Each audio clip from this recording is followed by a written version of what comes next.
Another interesting brain box for moving your object is side move. If you select it here, the last object in the last uh, node in brain box is a side move. Side move. It's very simple. It has a sensitivity in X and Y. This actually is a speed, how a speed your movement is.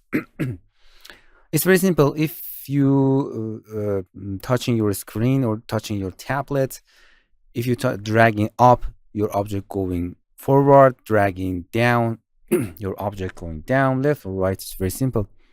But make sure you are in a camera view and set it correct view. If you want to your object move correctly corresponding to your dragging, for example, if you drag to the left, it's going to the left. You have the start bracket of your scene has to be exactly at the front of your window or camera. If you play, now you can see dragging object and it move anywhere that you want. Interesting. But if you, for example, go in this way and play, you will be confused. You can see it's going up this direction, down. So the camera view in this case is very important. And the sensitivity, for example, I double it. You can see it's more sense. Bring back our camera, dynamic camera view.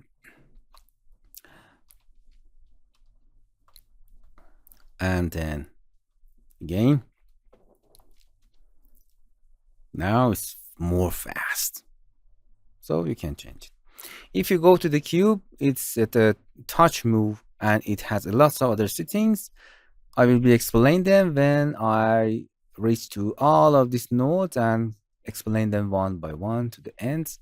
And we reach to that. Don't worry. Just simple add and use, and don't forget your camera view direction.